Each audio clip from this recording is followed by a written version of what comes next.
obsessed over celebrities, and to the point of stalking, and unfortunately in Rebecca's case, taking their life.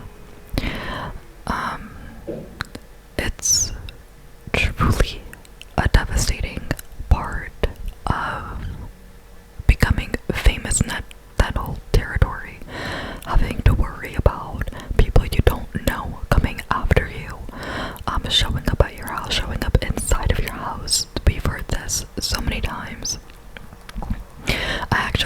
I love Miranda Cosgrove, and I don't know how I came across this, but I did see an interview that she did where she was talking about how she was having some friends over, and she was in university, and she wanted to like fit in and make new friends. Anyway, she invited these girls over, and literally while she's like preparing something for them to eat, like some snacks or something, there was a guy in her backyard with a gun, like literally planning on taking her out. She seemed to talk about this in such a calm way, I guess because obviously it's over, but just like with Miranda Cosgrove, I mean, there are so many people who have had stories of people breaking into their homes. It's just the scariest aspect, I think, of being a celebrity. And we'll see as we get into the story that Rebecca didn't really think of herself as like, oh, I'm a celebrity, I should be careful, and I should, you know what I mean? Like, she was just genuinely doing what she loved, and this was just horrible. So let's get into Rebecca's story. So, to give some background, Rebecca was born November 6th, 1967 in Oregon, and she was an only child. Her father's name is Benson. He was a child psychologist, and her mother was a writer. Now, from a young age, they could really see that Rebecca was a kid that picked up things pretty easily, like learning things. For example, like apparently for her pottery training, it was super easy. I think it would be like every parent's dream. They were just like, when she was 2.5 years old, they were just like, do you think that you could keep your diaper dry? And literally, they never had a problem. I mean, they described her as the easiest child to raise. When she was in school, like the 5th grade, the parents were like, you know what, we think that you could get really good grades and do well in school. And she was like, why would I do that? Which I think is like the cutest response. And they were like, we just think it's really important, could you do that? And she got good grades. I mean, she was just, once you gave her an objective, she was able to,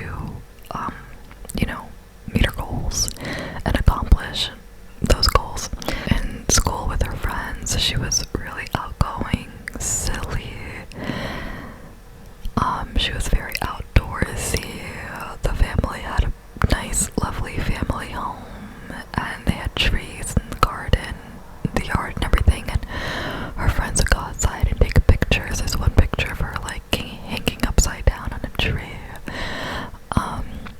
Anyways, so they actually moved to Portland, and that's where she went to high school, and she fit in so well. She was very popular, very well liked.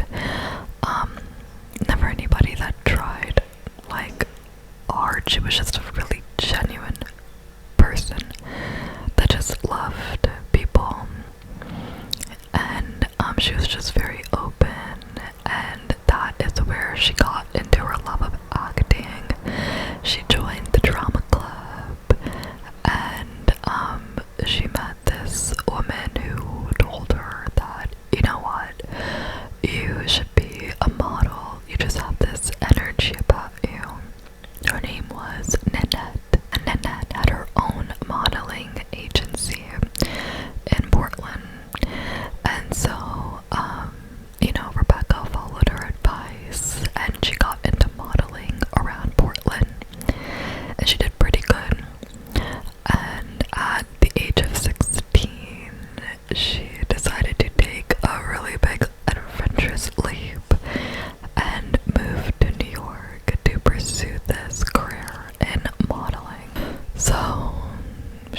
was out there. She was so excited to be starting this new life, and, you know, she told her dad, who I'm sure was a bit, you know, worried for his daughter, you know, being by herself out there.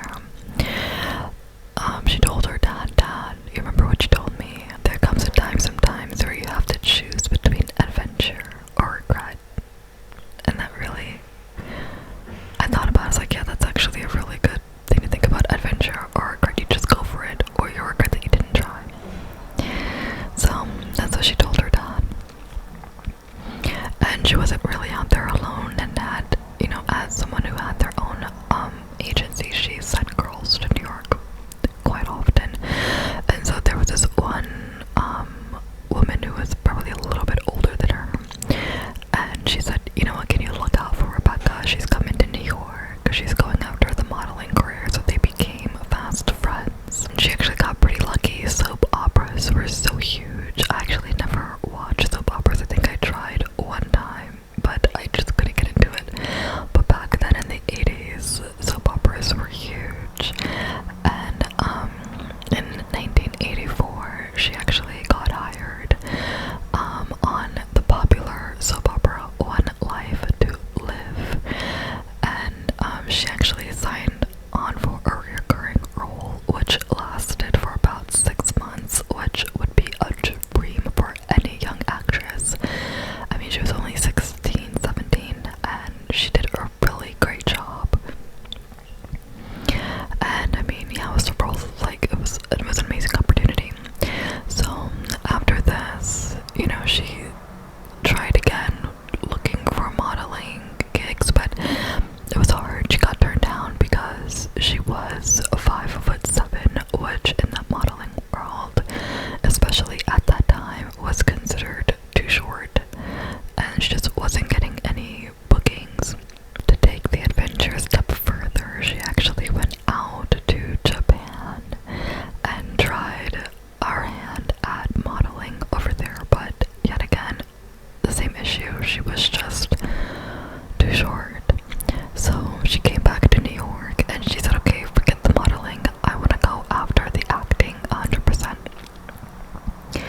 And during this time of auditioning, she was working as a waitress. She actually got a really small role in this Woody Allen production, and unfortunately her scene was cut down to like almost nothing, but she was still in this Woody Allen production, so that still meant something.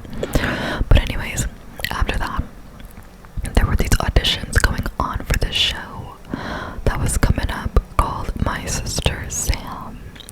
And My Sister Sam was going to star Pam Dauber. Now, Pam Dauber was a pretty popular actress back then, and she actually married Mark Harmon. We know him from NCIS. He was very, very handsome, and he was actually on a show, fun fact, with Denzel Washington, which was called St. Elsewhere. Now, I've never heard of this show, and it's kind of like a Grey's Anatomy hospital show. So anyways, that, you know, Pam and Mark, they got married. And so anyways, so Pam was working with the producers to find a girl that would be a good fit to play her younger sister in this show called My Sister Sam. And the premise of the show is that Pam's character is living in San Francisco, and she is a successful photographer, and her parents unfortunately die. And so her younger sister Sam, who is Rebecca, comes to live with her in the city, and they just have to kind of deal with the awkwardness of fitting their lives together and what that looks like. So anyways, they had a lot of young talent come and audition for the show, and nobody was really fitting. They got to a point where they're kind of desperate, but Rebecca walked in, and like instantly they said, oh my goodness, she actually looks like she could be Pam's sister. She has such she has like a charismatic energy. She could really pull this role off, so they hired her for the role. It's my sister Sam. I just moved in. We haven't lived together since we were kids. I was raised by her aunt and uncle. Yeah, things sure have changed. I used to dress her. I can't wear this out in public. This makes up for the haircut you gave me when I was 3. The show was it. She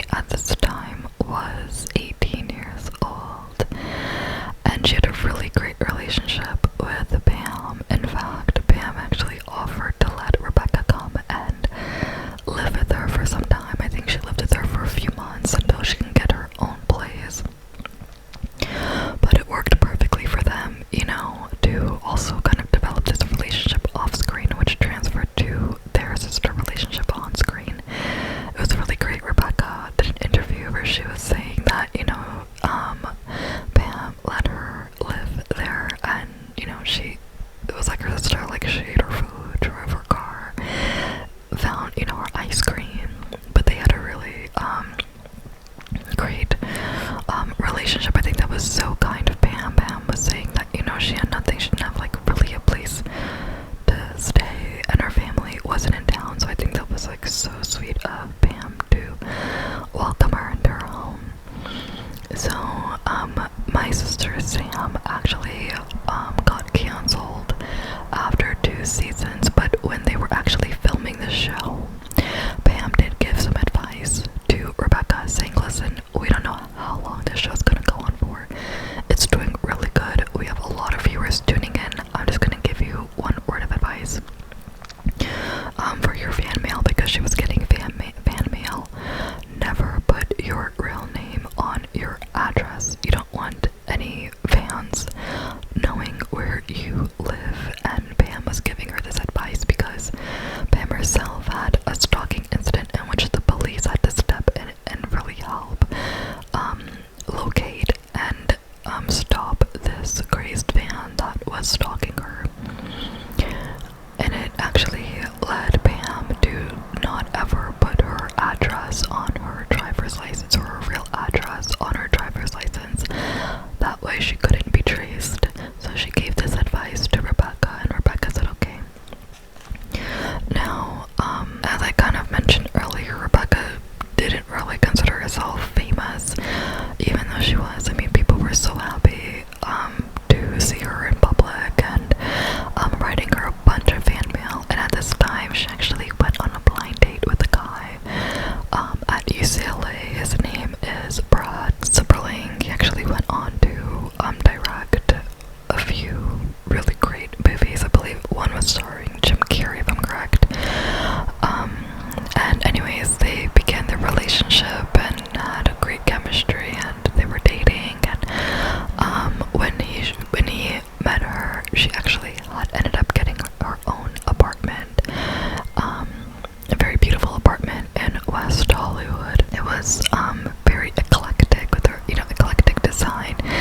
She loved doing yoga there and reading her books and writing, and it actually kind of made her nervous because she did come from a more quiet place, and moving to this West Hollywood, she would always hear sounds, and she would always be scared at night and call Brad, and, you know, like, just wanting some, like, reassurance, and, you know, she was just really nervous.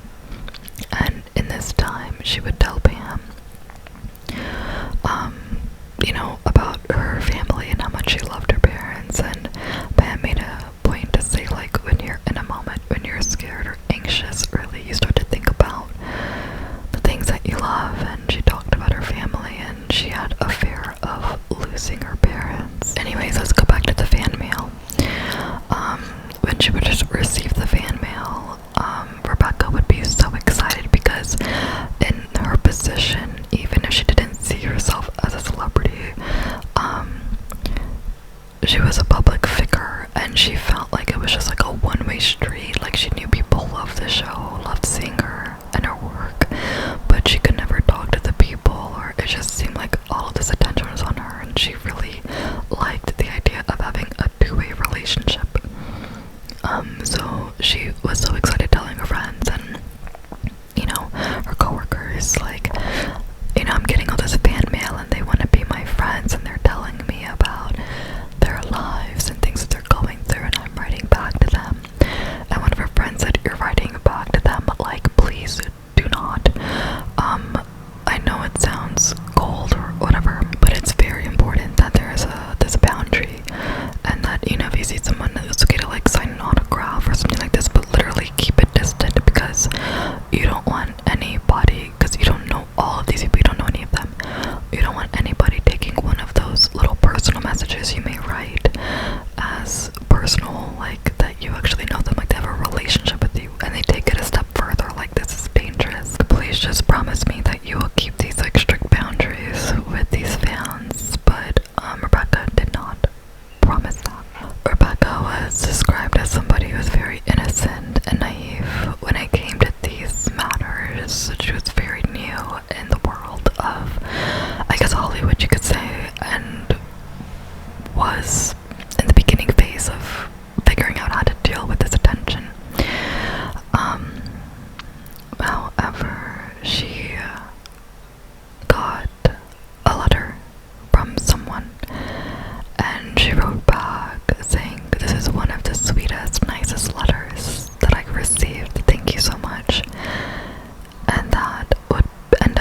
basically said that, like, people who stalk and are obsessed with certain celebrities, they tend to gravitate towards those who are more innocent seeming, more kind, and naive in a way.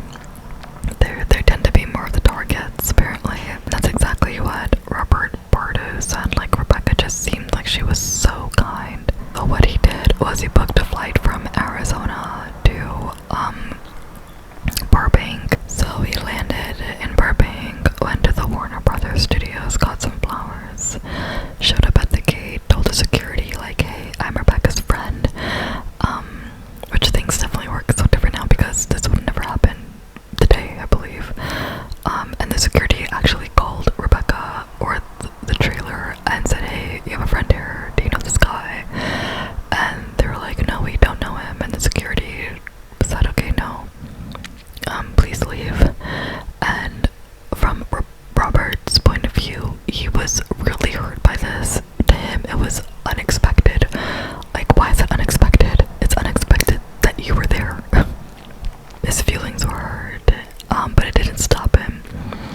He actually came back, I think the following day, again, and, you know, this time he was agitated, he was a bit angry, but I don't know, for some reason, the security didn't take it as seriously, to alert the cops about this guy who's now come back the second time, asking for this actress. I mean, didn't ring off any alarm bells that there should be some action taken, that this guy may not be okay.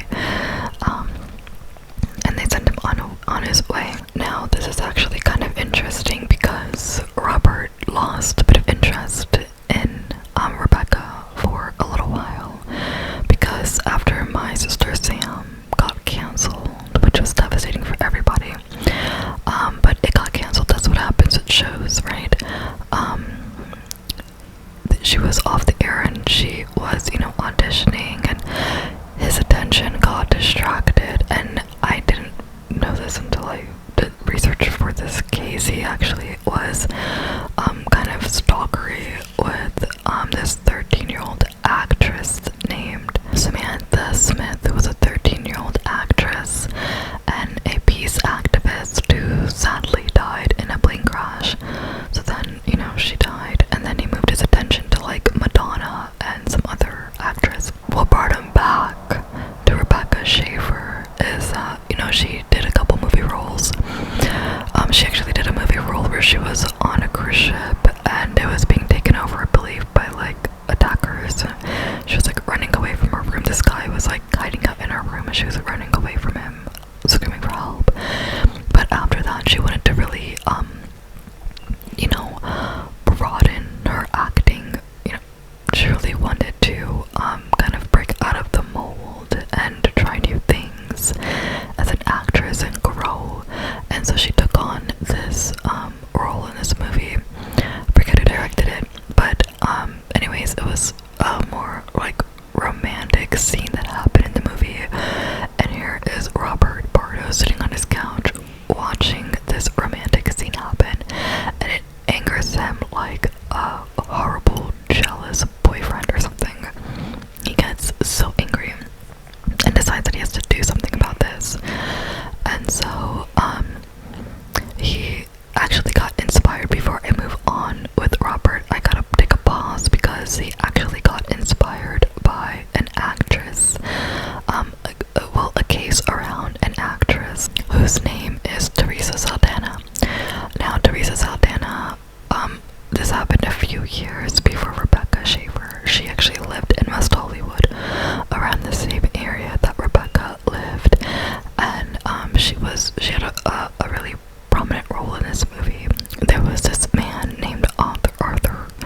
sharp knife and begins to literally attack her, like, multiple times with the knife.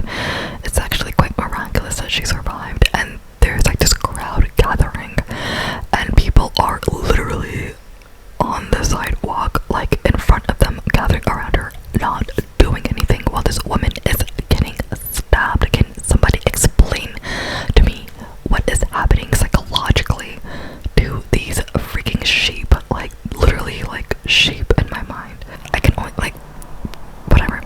Anyways, there was a neighbor, a blonde neighbor, apparently he was blonde, I think, who heard this commotion, heard this screaming. I mean, she was screaming because she is getting stabbed. Like, what the heck? And I don't know if they thought that this was a move. I mean, you could see the knife going in her, like, what the heck? Like, okay, sorry.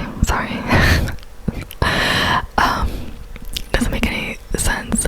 This guy comes and he just goes into beast mode. He is basically saying, like, I had the strength of I don't know what, like I was prepared for anything to take that guy down. Amazing. Literally, came in and he went behind the attacker and he didn't even see the knife because the knife was in her chest. And so this guy realized that, you know, he's trying to like attack me or, you know, get me off of Theresa.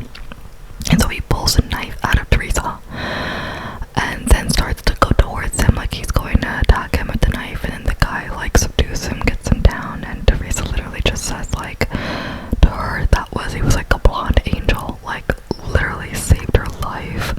I grabbed him from behind, not knowing he had a knife, until he pulled the knife out of her chest, and then he turned it on me, and at that point there was a point of no return. Were the people around her MK Ultra'd? I did a video on MK Ultra'd. It'll be the last video I think that I did. Like, were they MK Ultra'd and like out of their mind for this period of time? Like, I don't get it. Anyways, literally saved her life, and you know, she wasn't angry at her mom. I mean, her mom had no idea. That's the last thing you think of, like somebody's going to try to come after your daughter, like a stalker you're on the phone with. And Theresa did something that is pretty unprecedented. Like, I don't think anybody has done, if I'm correct. There was a movie that came out about her and what happened, and she played herself in that movie, with the guy coming up behind her saying, "Excuse me, are you Theresa?" and reenacting the entire scene, which, wow. And she said that she did it because she wanted to warn others, or let others know, get it out there that this can happen, this happened to me. Be very careful when it comes to people and protecting yourself and your privacy, which I thought was so courageous. That is so dramatic. And so anyways, let's go back to Robert Bardo. Now Robert Bardo heard about this case, and it's literally what gave him the idea of how to find Rebecca and where she lived. Now, before we even get there, we have two people that we have an issue with in this case. An issue with his brother and with the PI, okay? He actually went to the gun shop to go buy a gun, and when he was filling out the paperwork, it came up that it seemed like he had some mental health issues, and the guy wouldn't sell him the gun. Good on the guy. Wouldn't sell him the gun. So this dude goes to his brother, who I know he knows has mental health issues, and buys the gun for him and gives him the gun. And I think the brother wasn't really fully aware. I mean, well, he wasn't really fully aware of the level of obsession that he had about Rebecca, but he knew that he had mental health problems. So I'm just like, okay, why?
she tried to be polite, but she didn't know this guy. She didn't necessarily have to be, but she was polite anyway. I mean, that was just her personality.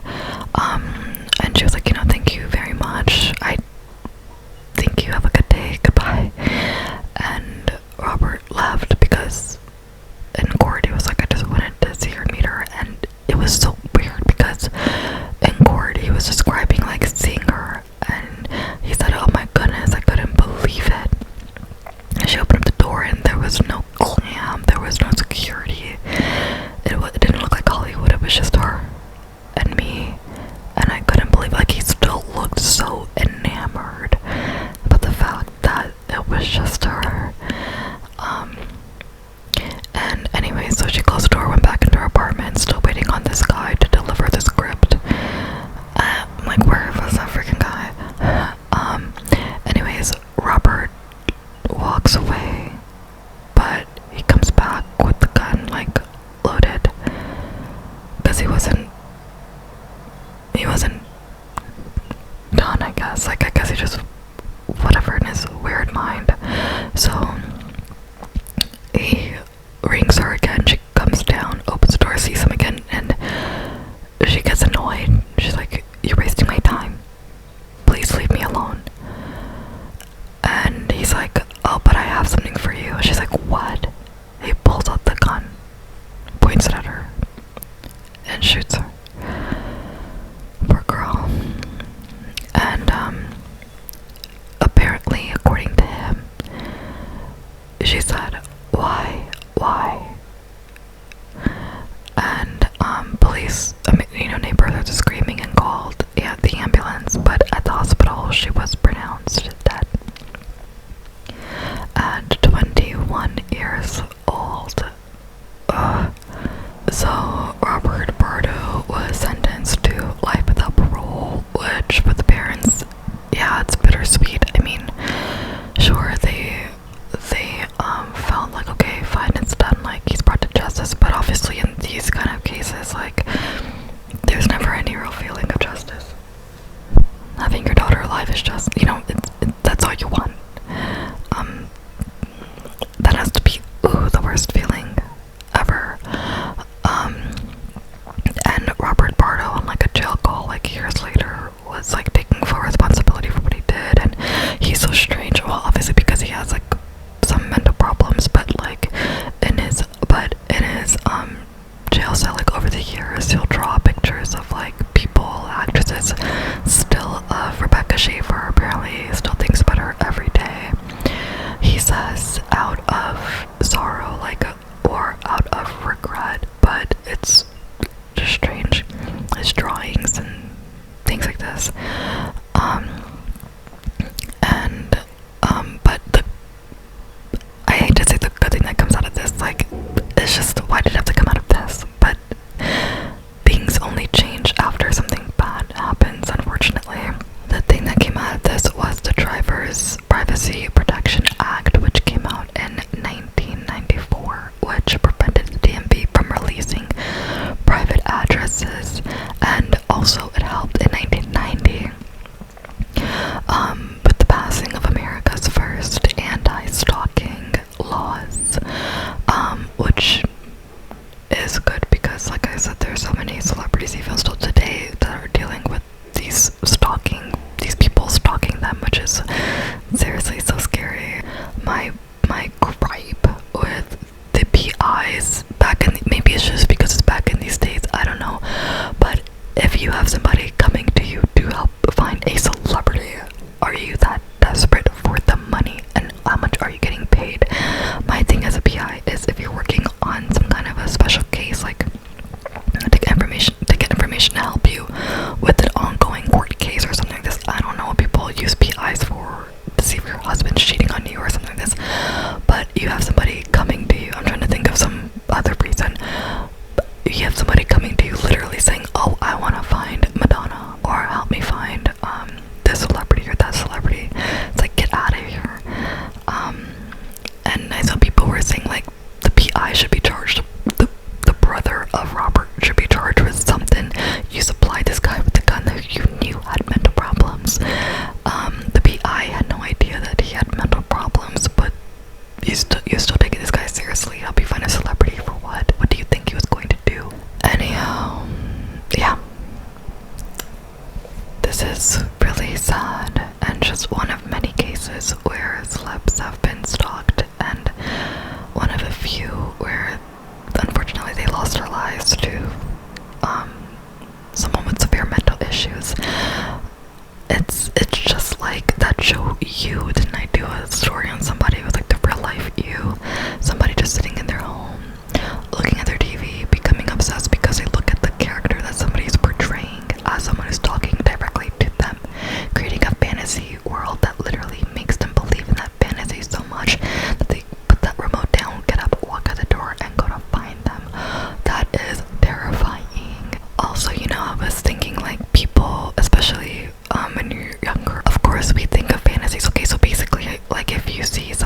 right?